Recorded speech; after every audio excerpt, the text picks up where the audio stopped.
Dalam kehidupan ini, kita masing-masing diberikan peran yang unik. Sebagai umat Kristiani, peran kita diberkahi dengan panggilan suci, yaitu untuk menjadi hamba Tuhan yang Maha Tinggi. Ini bukan beban, tetapi sebuah kehormatan, undangan sakral untuk bekerja sama dengan Tuhan dalam rencananya yang agung. Menjadi hamba Tuhan berarti menyelaraskan hati kita dengan hatinya, mencerminkan kasih dan rahmat-Nya dalam segala hal yang kita lakukan. Alkitab mendefinisikan seorang hamba sebagai seseorang yang dengan rendah hati tunduk pada kehendak Tuannya.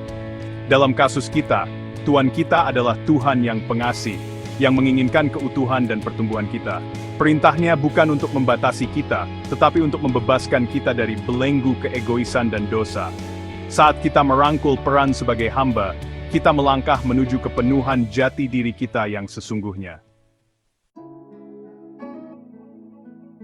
Yesus, Juru Selamat dan Tuhan kita, memberikan teladan sempurna sebagai seorang hamba. Dia Raja segala raja, merendahkan dirinya, membasuh kaki para murid-Nya, menyembuhkan orang sakit, dan pada akhirnya menyerahkan nyawanya sebagai tebusan bagi banyak orang.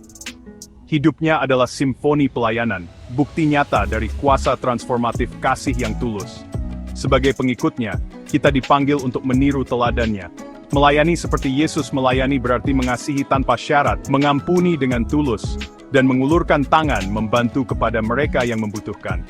Artinya, melihat wajah Kristus dalam setiap orang yang kita temui, dan memperlakukan mereka dengan hormat dan bermartabat. Menjadi hamba bukanlah gelar yang kita sandang, tetapi kehidupan yang kita jalani. Ini dipupuk melalui praktik harian dari sifat-sifat penting yang dipelihara oleh Roh Kudus di dalam kita. Ketaatan sangatlah penting, karena seorang hamba tidak dapat melayani dengan sungguh-sungguh tanpa menyelaraskan kehendaknya dengan kehendak Tuannya. Kerendahan hati adalah fondasi dari pelayanan, karena dengan mengosongkan diri kita dari kesombongan, kita memberi ruang bagi rahmat Tuhan untuk bekerja melalui kita. Dan janganlah kita melupakan pentingnya pelayanan yang tulus, memberi tanpa mengharapkan imbalan apapun, sama seperti Kristus memberikan dirinya untuk kita. Bagian 4, menjawab panggilan, merangkul tanggung jawab kita. Sebagai hamba Tuhan, kita dipercayakan dengan tanggung jawab yang mengalir dari panggilan kita.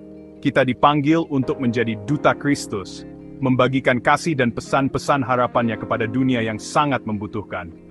Hidup kita dimaksudkan untuk menjadi kesaksian hidup dari kuasa transformasi Tuhan, menarik orang lain kepadanya melalui tindakan dan perkataan kita. Kita juga dipanggil untuk hidup dalam kekudusan, mencerminkan kemurnian dan kebenaran Tuhan kita. Ini berarti berpaling dari dosa dan berusaha untuk hidup dengan cara yang menghormatinya. Tubuh kita adalah bait Roh Kudus, dan kita harus memperlakukannya dengan hormat dan hati-hati.